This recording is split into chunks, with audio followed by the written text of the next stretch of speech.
Seth. Damn. Seth. One time I'm gonna pull out a guitar. Aaron. How hard would that be to sync? Just Yeah. I wonder. Maybe it's good. That's probably actually easier. Think so?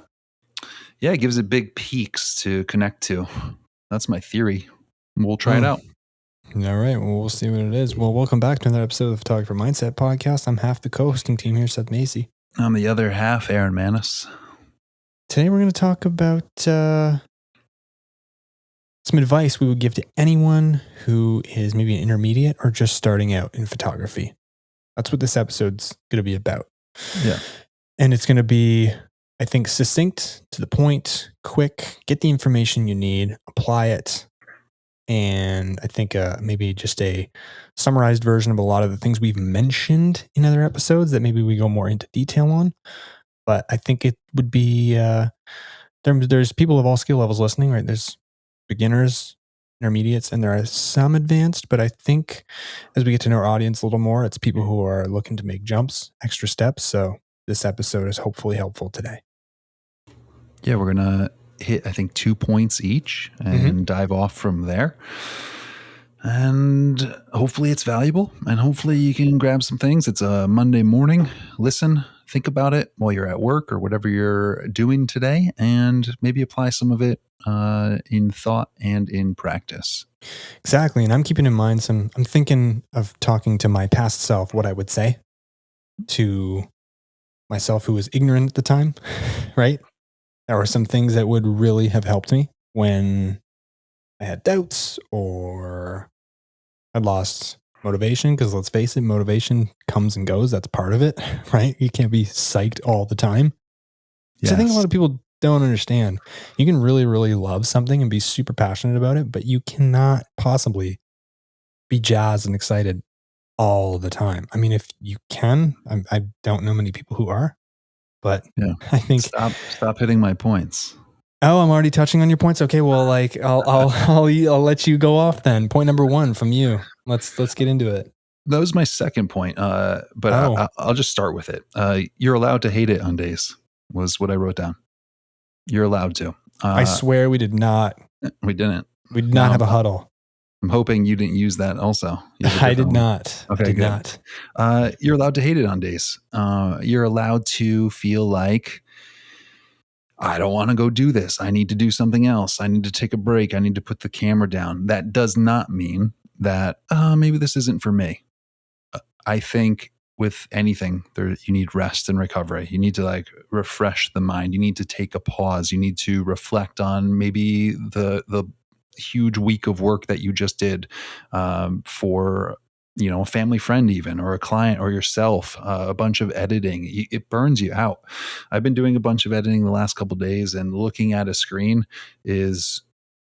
my attention span gets shorter and shorter and shorter, where I feel like that fatigue set in, that I can't look at the screen for much longer. I can't edit for much longer. I need to take a break. And that has progressively gotten, that attention span of editing and looking at a screen has gotten incrementally lower and shorter throughout the years, just because I know I'm going to take a break after a couple photos versus doing a 4-hour session. In the beginning, I could sit here forever and put on music and get lost forever.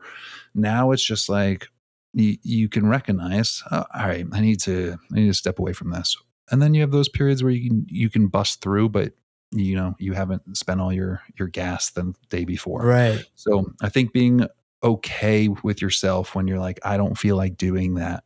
I think the key for that is, does it come back? If you put it down for a week, does it come back? I can't wait to get out, or, oh, I heard there's a fox den. I'm waking up early and I'm going, those things that get you going again. if those come and you're still week after week, like, I don't feel like it. I don't feel like it. I don't feel like it. Then maybe people are lapping you, or the passion's lapping you, or what have you, which is okay too. If it's not, you don't want to be full into it. But even if you feel like or felt like you want to be full into it, having those times where you're like, I don't really want to do this is okay. Yeah, you said it perfectly. I was just going to say, when you have too many days of those in a row, that's when you start having the question mark. I think where people can get themselves into trouble is they have one or two of those days, maybe in a row, maybe not. And they say, oh, I'm supposed to really love this and I'm not today. So maybe this isn't for me. Right. And I Yeah. think that's not the direction you want to go. And it's funny too, because we just had in our last episode, Mateo on, who's filming every single day, 365 days for a year as a practice and commitment, as a challenge. And he even said it himself, there's some days I don't want to be doing this. And this is, contrary to what we're talking about, he goes out and does it anyways. But I think what's important is when he's done that challenge, to use that example, and in the future, when he has a moment where he's like, oh, I don't really want to be doing this, he knows that he's still a committed person. He knows that he still loves this. I think I'm not saying you have to go do something crazy like that, but also at the same time, building a level of discipline and commitment, I think, allows you to not fly off the handles when you have a down day where you're like, I'd rather not today, Yeah. Again, well said. I think it's tough at times. It's tough to find like the motivation. It's tough to feel like you're keeping up. It's tough to be on social media all the time and see other people going to these amazing places where you're like, I'm in the Connecticut woods. Like I'm not going to see much of anything compared to what people are able to see out there and the vacations they're showing.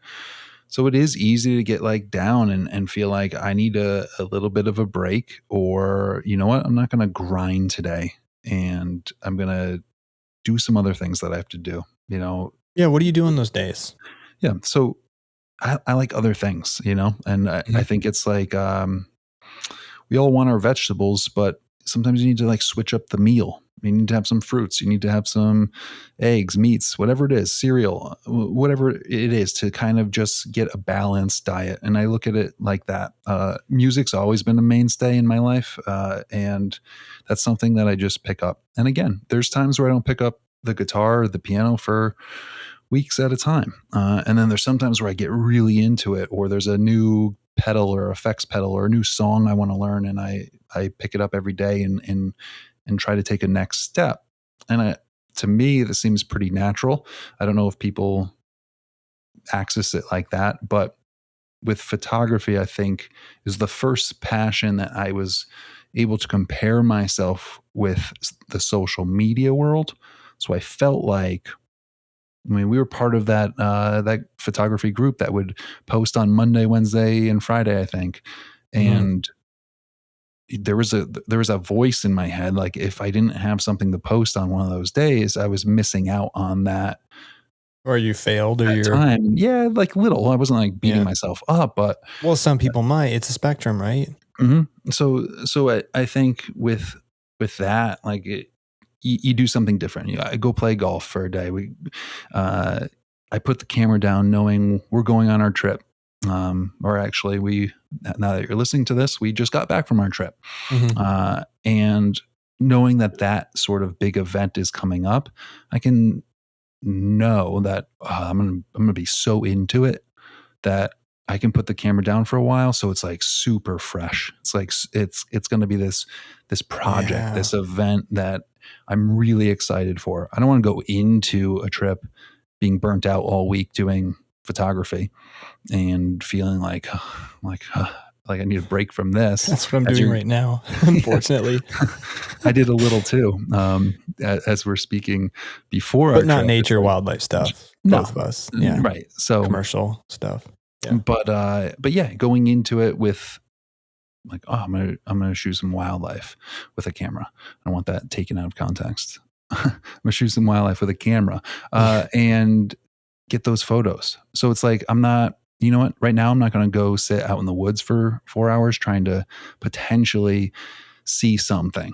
I'm going to save that. I'm going to save that for our trip. And I think Right. that sort of, it's like time management, but like passion management, like putting things in correct spots so that you can be most efficient or more efficient with your mood and with everything else that's going on.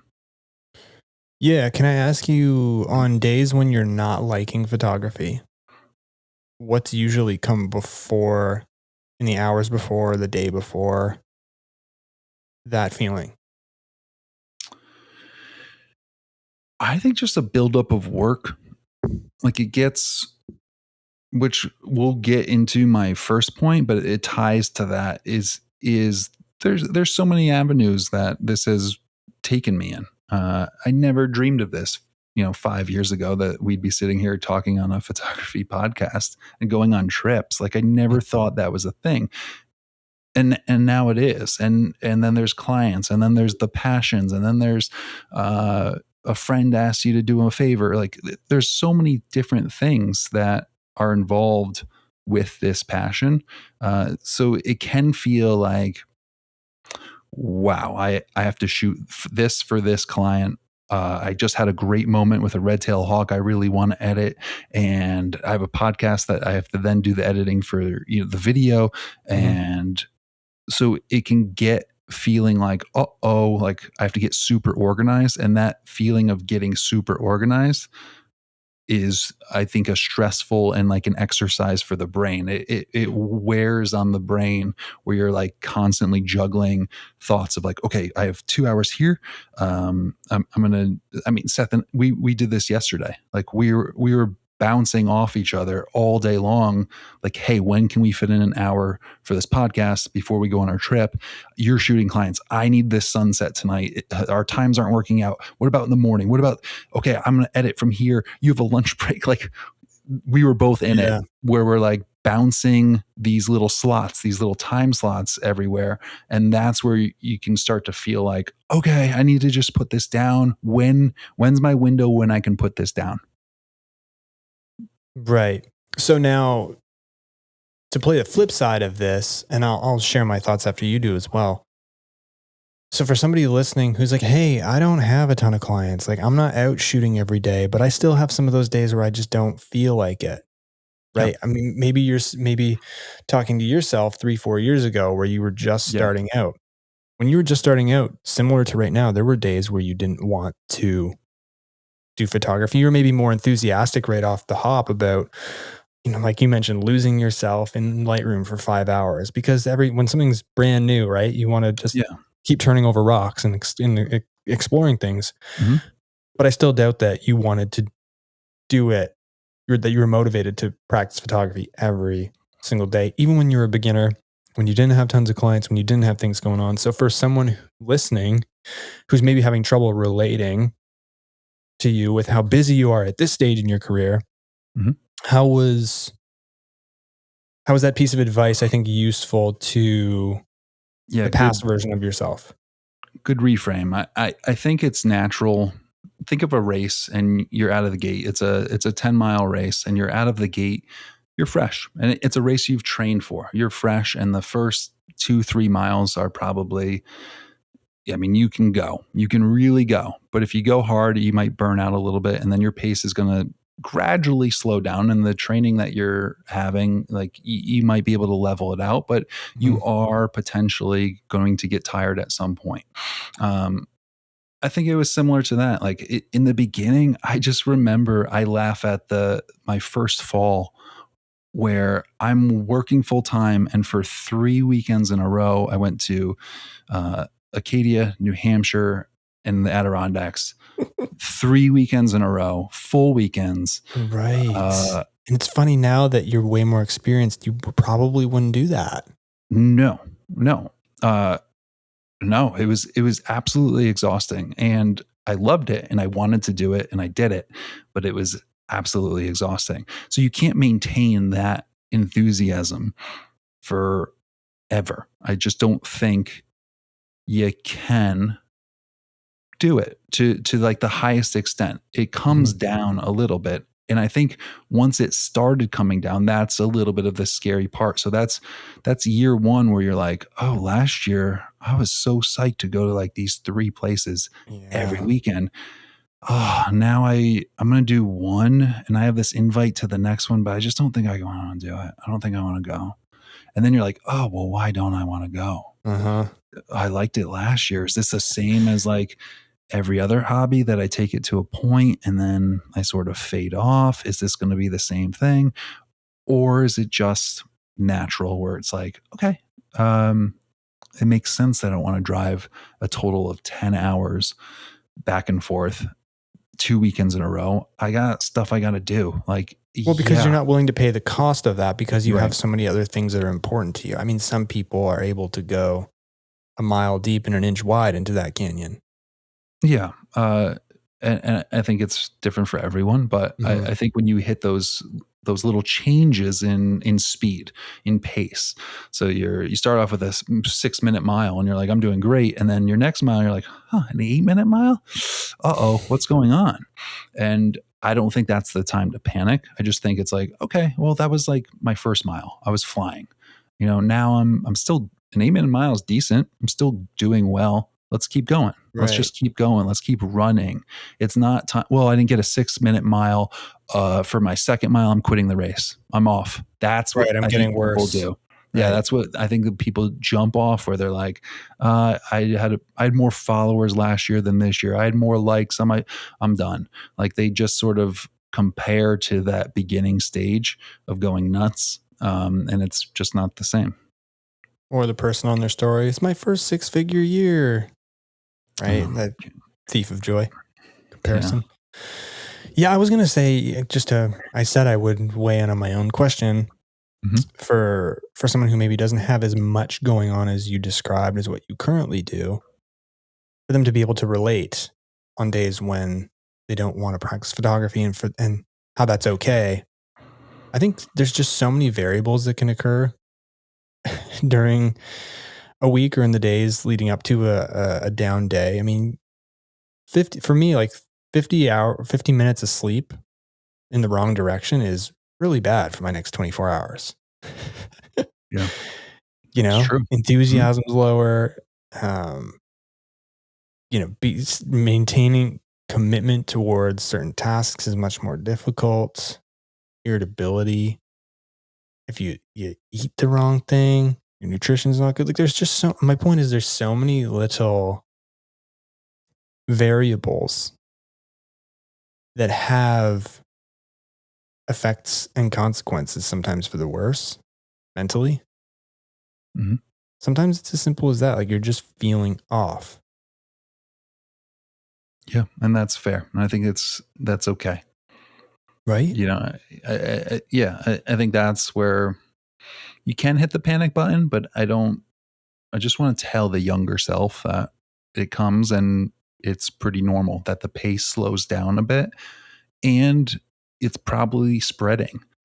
Like, year one for me It's a was, decathlon. It becomes a yeah, decathlon. Right. yeah. What animals can I find this week and see this week? That was it. That was the Mhm. one goal. And then I'm going to post it. And like, that's maybe goal number 2. Mhm. That was it. And then we started like trying things. We started talking about photo leagues and creating events and meeting up in the Adirondacks and cabins and like all those things. Like it starts to build.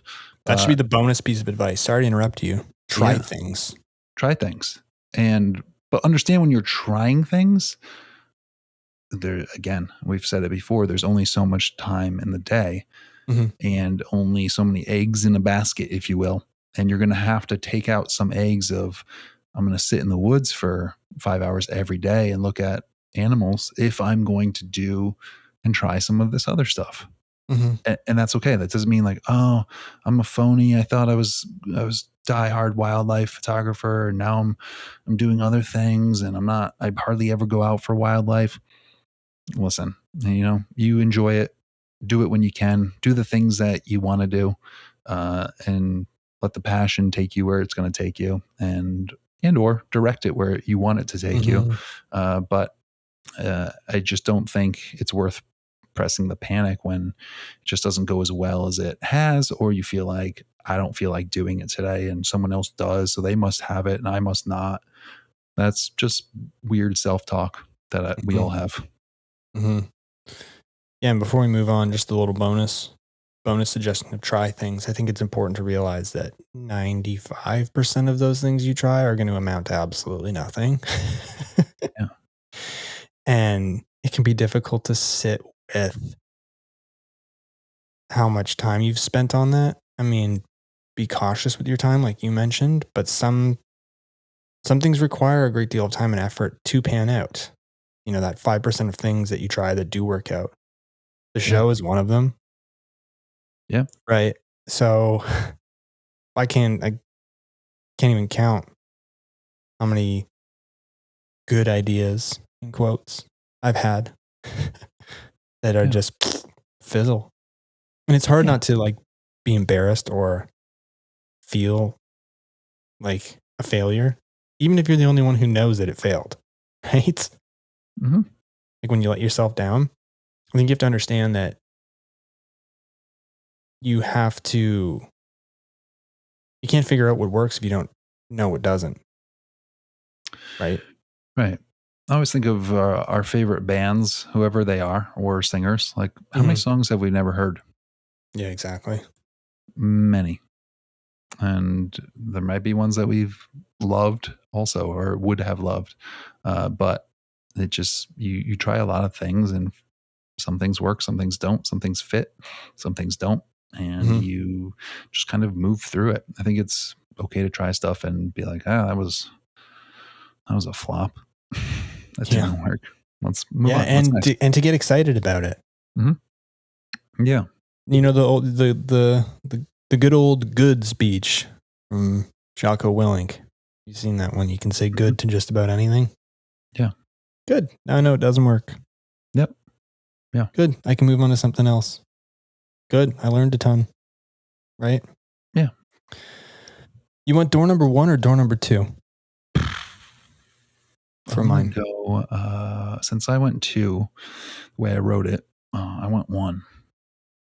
Okay. This one's simple. We talk about this all the time.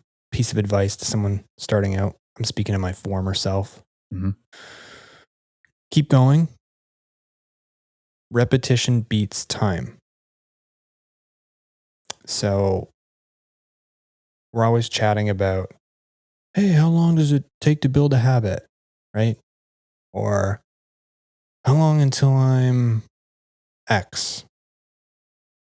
And I think in the past little while, I've come to understand that it's not the time frame, it's the repetitions. We should really be asking how many until I'm X, right? Mm-hmm. For example,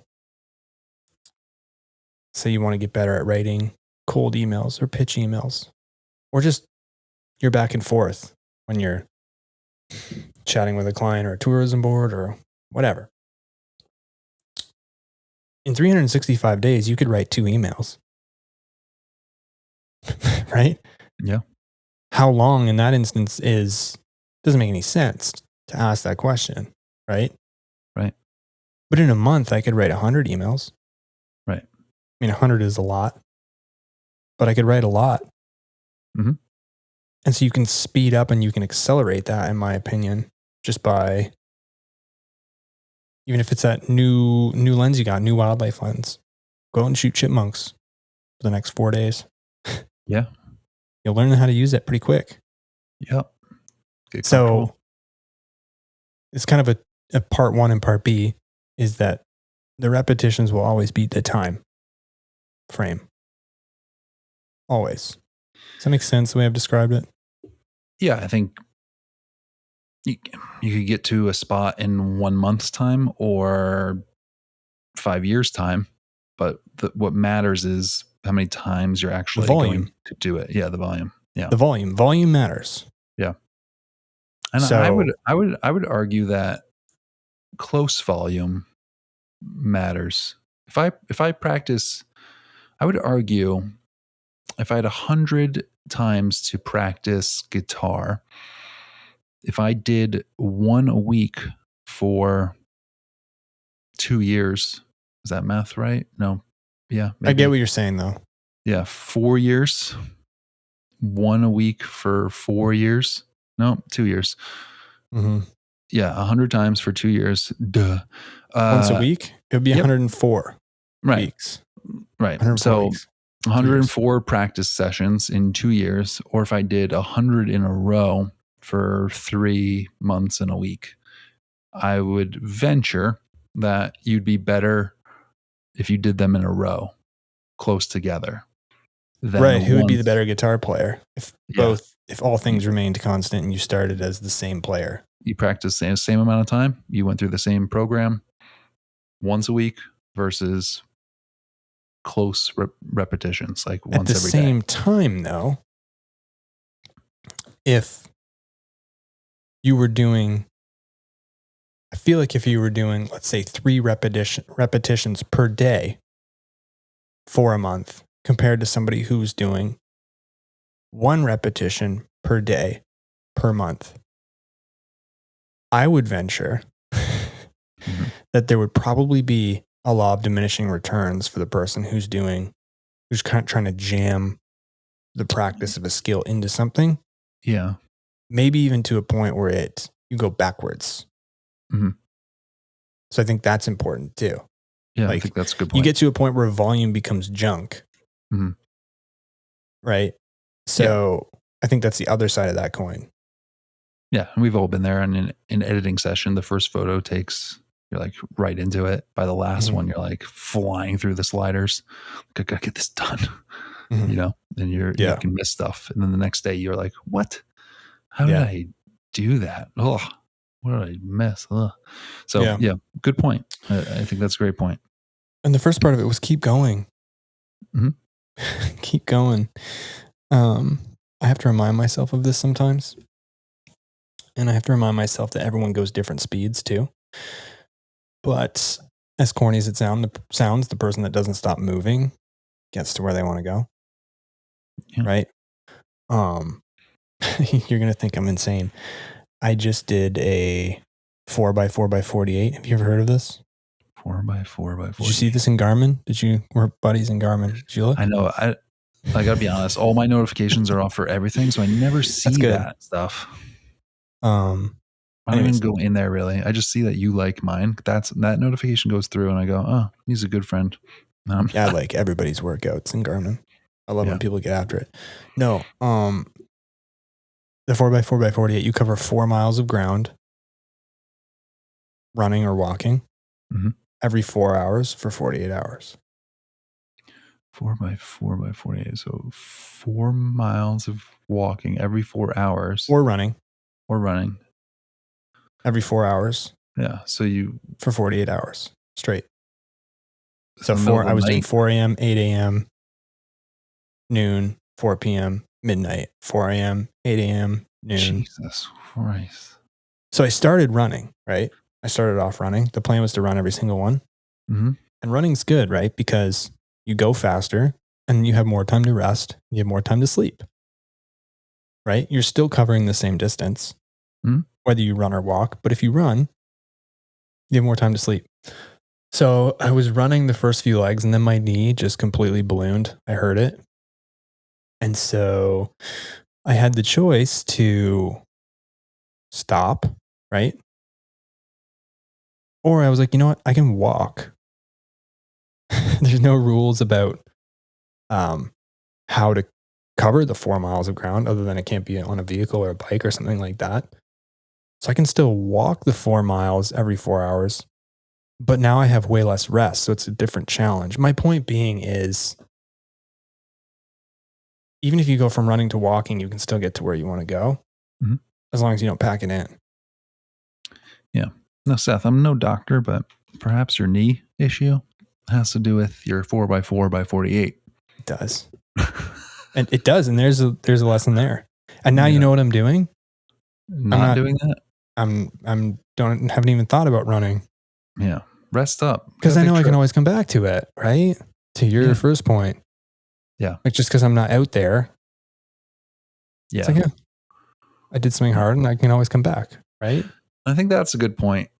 Physical injuries are easier sometimes for some people to listen to and to see and visualize. Mental injuries or just like fatigue or needing a mental break, it looks like nothing's wrong with you. That's And why it's so scary. And that's why people had the nervous yeah, breakdowns. yeah. So it's easy to, like Seth just said, to be like, my knee hurts. It's bad. I need to not run. Versus someone being like, my brain hurts. I can't concentrate. Like I can't focus on editing right now. Like I need a Right. break. Oh no, but I got to get these done. Like there's nothing holding you back. Like a knee injury is holding you back from running. It hurts. The mental stuff's a little bit more subtle and it can get away from you to a point that then becomes worrisome. Is there any way for it to notice? So physical pain, you're right, is an indicator to, I can't. Do you think there's any way to put the reins on that mentally when you have that? Yeah, I think I just heard recently that some people don't have voice chatter, which is what? Like what do you mean? Some people don't have inner dialogue. I've heard goodness. a thing. I don't know if it's true. I didn't look it up, but I'd be curious. If you're listening and you don't have it, right in the Spotify Q&A. But I think listen to your dialogue. When I start hemming and hawing about things, it might be that I'm being lazy. It might be that I am distracted or want to do something else. Or it might be that my brain is trying to tell me something like, hey, man, listen to me. I need a break with this. Put the camera down. Like, go. It's so funny, though, because sometimes it's so important to override that. And then other times it's so much worse for you to override that. And the key is trying to figure out when to turn on and when to turn off. Do you have any insight into this personally? At this point in my career, let's call it photography career, it's definitely more career. Why are you minimizing? Well, in my photography career to this point, right now, it is now sort of a these are your obligations for the week, and that's what I'm going to do, because that's enough. It's enough. And it's good. And then if there's extra time or there's extra little passion things I want to do, or I want to go, look at some wildlife or take a walk in the woods and take pictures or go on a little trip. I just got back from Acadia. I barely took photos and it was kind of wonderful. It was really nice to just awesome be to there. hear. Yeah. And you're still a great photographer, to your first point, right? Yeah. And it was Wasn't nice. It Chris Howe, who's on the show, who said he sometimes goes on vacation and doesn't even bring one? Yeah. It was nice to like pick my spots. Yeah. It was nice to I didn't have many days there. So I know the place. And when you have 3 sunset places that you love and there's one sunset to be at, it's interesting. You have to let go. To let go versus like try to drive around the whole island and just capture 33% of each spot. It's like, I'm going to sit here and enjoy this one spot and potentially miss something awesome somewhere else, but that's okay. So I think it's the ability to just kind of look at the week ahead and say like, hey, where do I want to maybe plan ahead is a helpful sort of thing, where it's like, I have a day off from work on Friday. I want to go to this eagle's nest. That's what I'm going to do in the morning with my coffee. I'm going to sit there. That's going to be really enjoyable. And having like a plan and then being like, that's Friday. And then the rest of the days, I'm going to catch up on life. I think when you don't, this brings me to maybe another thought of mine. That's just my own maybe brain, and maybe it resonates with someone. If you don't have a plan, you kind of go through this like, what should I be doing today? And that hits me I work in the schools and I have summers off. That first couple weeks of not working, it really hits me of like, I kind of like walk around in circles trying to figure out like, oh, what should I go paddleboarding? Should I go, just go out to lunch? Should I go for a hike? I could do, and you think of all these things you could do because you have time. Should I edit the video? No, but I could do that tomorrow because I don't work tomorrow. Like you go through this whole thing and you almost have too much time where then you're like, you don't pick the one thing to do. So I think planning out, like I want to go to the Eagle Nest on Friday. Until then, I'm not going to pick up the camera. That's going to be my time to do it. Right. No, well said. Well said. So that's that. Your second point. Yeah, let's move on. And I think it's funny you touched on both of my points briefly before I said them. But it was your turn to share. But you said, I don't know what you said, but it was like this. I wrote down, really find out your why early and branch off from that very slowly. And I would add, I'm stealing your point. I'm going to piggyback on it. And continue to build branches as you go. Yeah. Yeah. So this again, we're talking to our younger self or younger photographers that are starting off. You look at Instagram and you look at I'm sure you follow other photographers and you see, oh, this one's doing Airbnbs. Oh, this one's on a vacation in a camper van. Oh, this one's doing food stuff. That's awesome. This one's has a deal with wildlife, or this one they're doing, whatever it is. You can look and be like, wow, there's so many avenues that I can go on, and you can take little bites off of everything. And before you know it, you're like, oh, I don't even know what I am anymore. And I think looking back, sorry to interrupt you, because this is the antithesis of my next point. Antithesis. Like the complete opposite. Well, go. No. So I'm gonna maybe get there a little bit. I just think in the beginning, have a solid foundation of your why and what you love. And my point is, keep that sacred. Keep that passion your own thing that you don't try to necessarily monetize and grow and make a thing.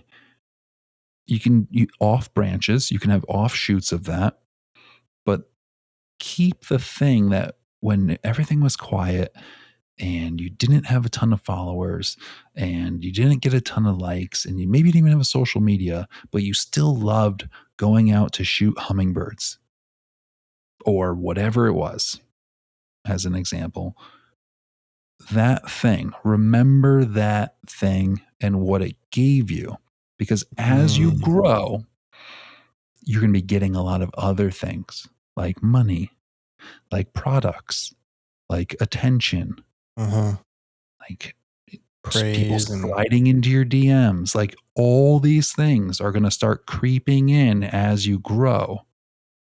And you're going to have to balance the temptation of going off in certain ways that aren't you, that aren't who you really are, because like, oh, well, I agreed because they're paying, or they said I'm an affiliate, or like whatever it is. And once you start dreading those decisions, oh, I have to go out and shoot for this thing that I don't even believe in. I don't even like the company. I'm not saying that, you know what, it's happened, but I just think it's something to be aware of, is like, just because someone's willing to throw you a product or a mention or exposure or money does not mean you have to sell out and do all of those things. You can pick and choose.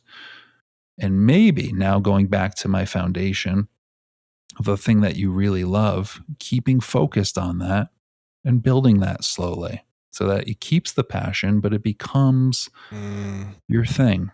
I just was introduced through Instagram to a woman who loves nature, and her business is she was a wedding photographer, did not like the wedding industry, like going to a venue and doing wedding photography. She wanted to be hiking. It was ruining her weekends. Not ruining, but now she's stuck doing a wedding and she had to cancel hikes or cancel vacations or take on those jobs because of the money. She created a business where she does elopements and she makes the time and the place. So she goes to Acadia National Park and sets up a hike or a vantage point or a sunset. And if you want to get married in nature, she's your photographer. She brings you on this hike. She's also an officiant. So she got that part checked off. Now she's able to do this entire thing that encompasses the thing that she originally loved in photography. I think that's very cool. Yeah. It builds off of what it builds off of what it builds off of, right? Yes. Right. So just looking back, I think it's like walking into a Walmart or an Amazon if it was a brick and mortar store, where it's like there's so much stuff that's possible with photography. I want to try all of it, but maybe think like, is this for me? Is this what I want to do? Is this what I want to be contractually bound to do when I have to take all these photos that I don't really want to, and my buddy calls and says, "Hey, there's a fox den, and we're going tonight," and you're like, "Well, that's my love, but I can't because I promised for like $50 I would do." Like, sometimes it becomes like it can get in the way of the thing that you like. So that's my advice. Good points. So many good points. That. I needed that pep talk, to be honest, because as you were sitting there describing it, I was thinking about, I was rewinding over a decade ago to when I first took my first DSLR pictures and what I was doing. And I guess you could consider that my roots, right? Mm-hmm. And I think if you trace, that was a Bug Hotel. Oh, Bug Hotel. We have it on?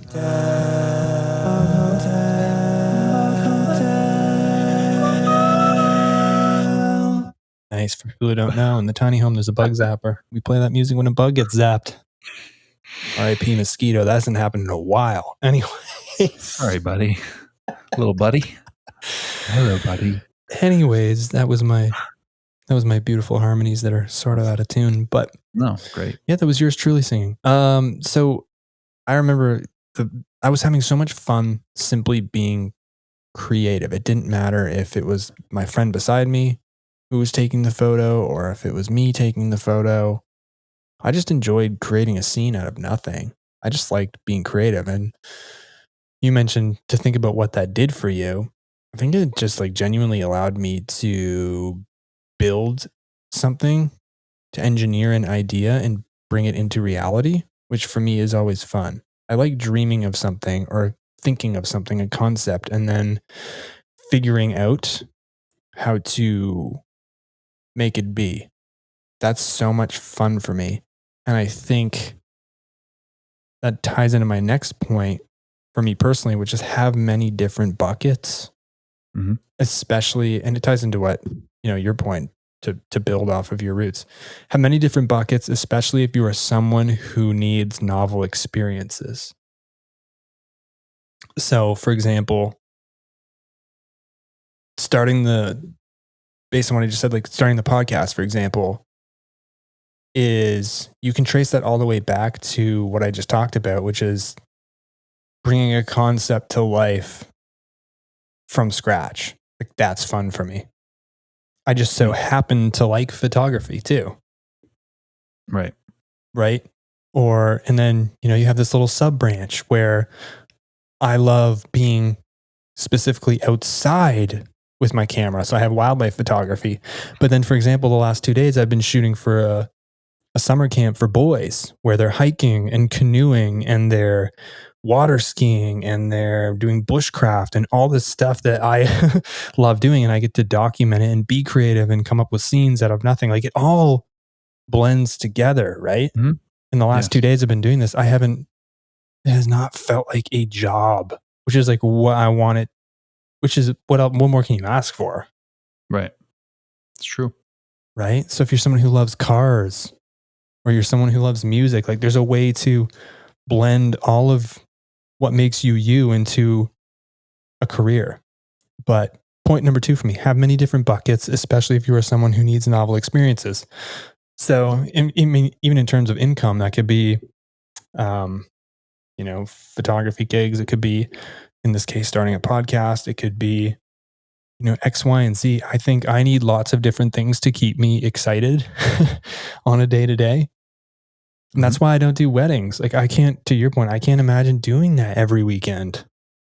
Right. You couldn't pay me to do that, but I'm glad there's people out there that are so excited about it and want to do that. Right.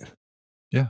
And who love romance and love seeing people, their reactions to photos and capturing timeless photos that will last a lifetime. Right.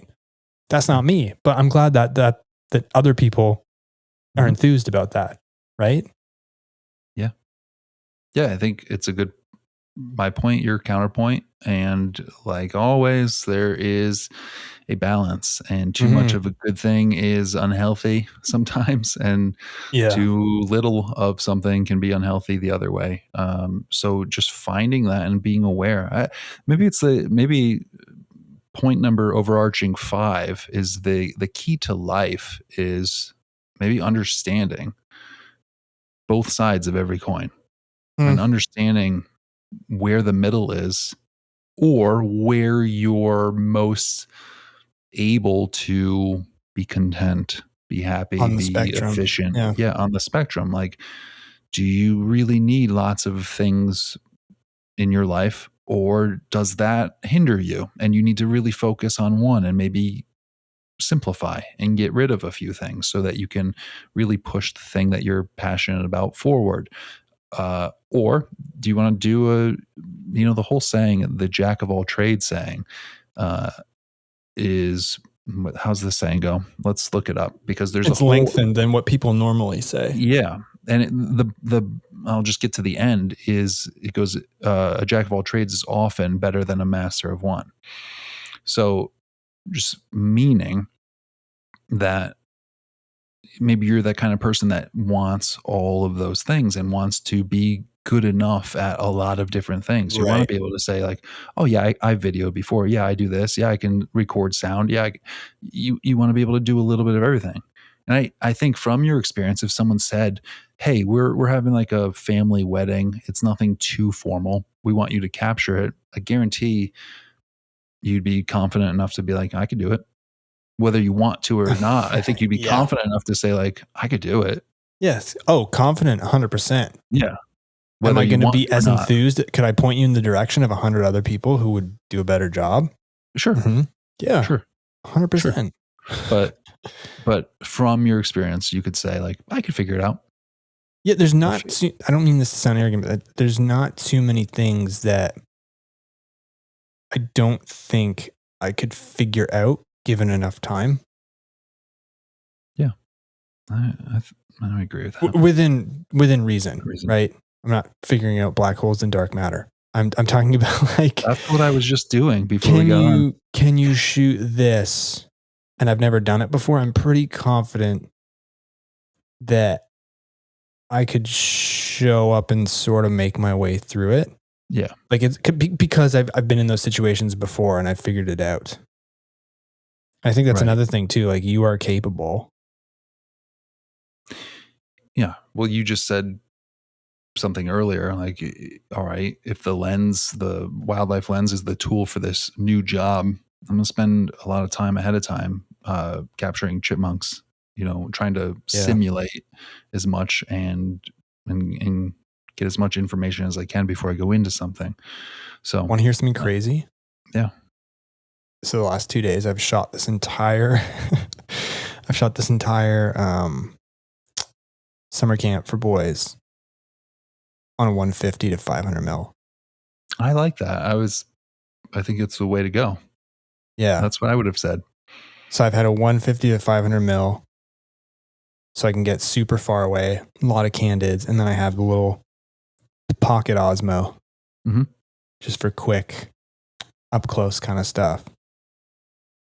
Yeah, makes sense. And I was We're doing a Not- video or a lot of photos? both, and not having the Both. 28-75 f2.8, which is standard. I was like, oh my god, how am I going to get through this? I'm gonna have to be a mile away. But I've figured it out, and I'm going to come up with something a lot different because of that. Yeah. Like the shots are going to be very different. Nice compression.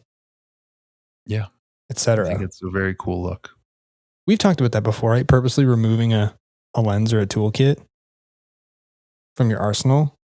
Yeah. And making it work. Yeah. Really trying something out of the box.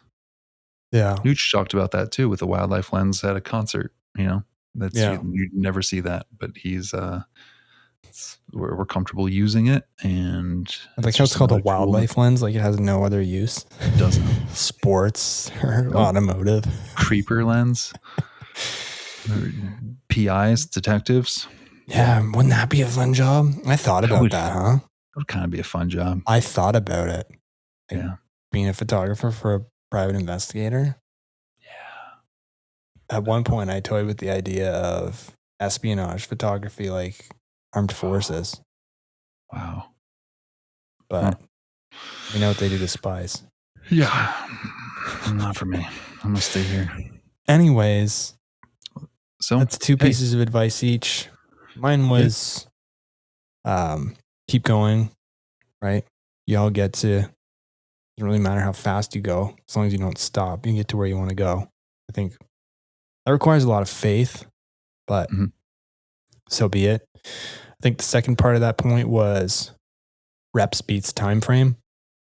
So instead of thinking about how long it takes to become X level of skill or do X, it's more how many reps do I need to do? We talked about junk volume too. Like you can do too much in too short of a time frame. But when balanced, you can kind of accelerate your learning or the speed at which you travel. Yeah. And the one we just finished on for me was I'm someone who really likes doing tons of different things. So I like having lots of buckets that fill up one. But to your point, I don't feel like I need to do everything. Like I'm very cool looking at people on Instagram who are doing something totally unique and interesting and being like, hey, neat. Like I'm not going to try that. It seems to be working, but I got my own things going on that I'm trying to figure out myself. So it's not maybe the opposite of what you said. I think what you were saying was don't feel like you need to run around like with your head cut off trying to do everything because you see it's working and it's successful online. Yeah. And my 2 points, the number one was just really find out your why and break off of that consciously, continuously, right?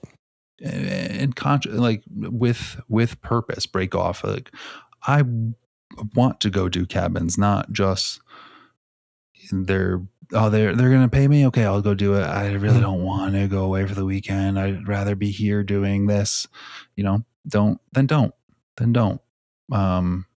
I think that can make photography and the passion that you had turn into something that you don't like. And then that brings me to my second point, which then you'll have more of those days where you're like, I hate this, or I don't want to do this, which be nice to yourself. You're allowed to have days where you don't like it. I think that was a point that, again, for a younger self that's really going, it's easy to be so enthusiastic in the beginning, and that's going to slow down, and that's okay. That doesn't mean you don't have it or it's fading.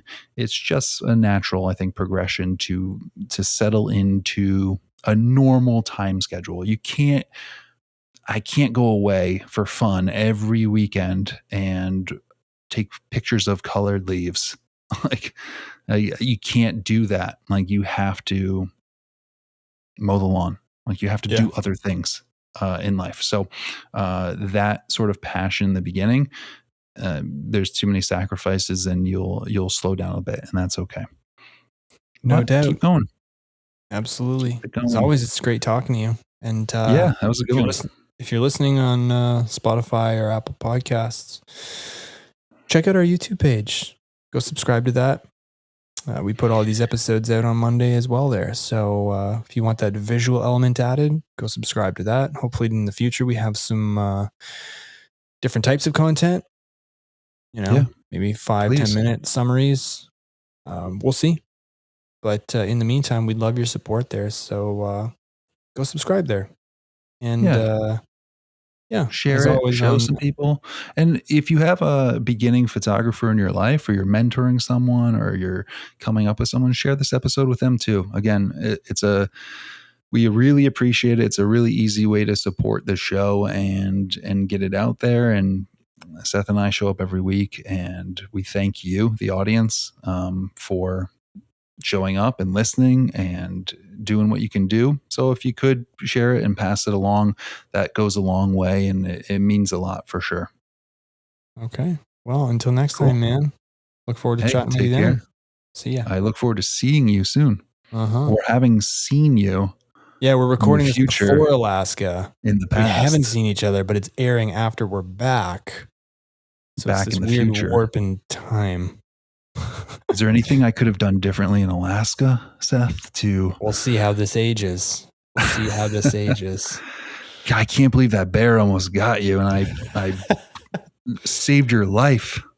Wow. That's like the biggest jinx ever. This will be the most listened to episode if I don't come back. Yeah. And then I said that, and I was the reason I didn't get saved. For everyone listening, Aaron's taking out an insurance policy on me. Yeah. Well, it's very fishy. That part off. I'm going to edit that part off YouTube. All right, man. Until next time. Take care. Yeah.